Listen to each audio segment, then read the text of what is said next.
নমস্কার, আমার নাম তরণেশা দাস, বাবার নাম পীযূষকান্তি দাস। আমি কমলপুর মহকুমা অধীনের সালেমার কুচুছড়া সরকার পাড়ার একজন বাসিন্দা, বর্তমানে আগরতলা ওমেন্স কলেজের ছাত্রী।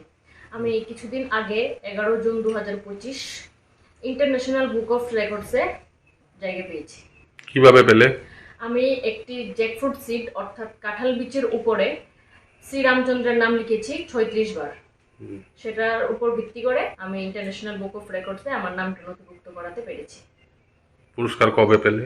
পুরস্কার পেয়েছি গতকালকে ইন্ডিয়ান স্পিড পোস্টের মাধ্যমে। ইন্টারন্যাশনাল বুক অফ রেকর্ডসের টিম থেকে আমার বাড়িতে পুরস্কারগুলো পাঠানো হয়েছে। কি কি পুরস্কার পেলে? পুরস্কারের মধ্যে ছিল একটি মেডেল, ছিল সার্টিফিকেট, একটি অ্যাপ্রিসিয়েশন লেটার, তারপরে স্টিকার, একটি কিরিং এবং এসবই।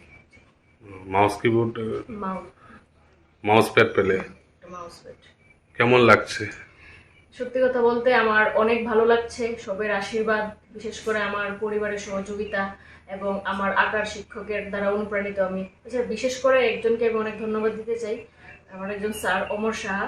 স্যার কাছে আমি কম্পিউটার পড়তাম। স্যার একদিন, আমি বেশ কিছুদিন আগে একবার 2 বছরের মতো হয়েছে, তার আগে আমি ইন্ডিয়া বুক অফ রেকর্ডসে নাম নথিভুক্ত করাতে পেরেছিলাম। আমি 21টি মুগদলের উপর 21টি দেশের জাতীয় পতাকা এঁকেছি সেই উপলক্ষে। তখন স্যার আমাকে বলেছিল, কোন ইয়ারে পেলে India book of record? 2023 December মাসের 23 তারিখে।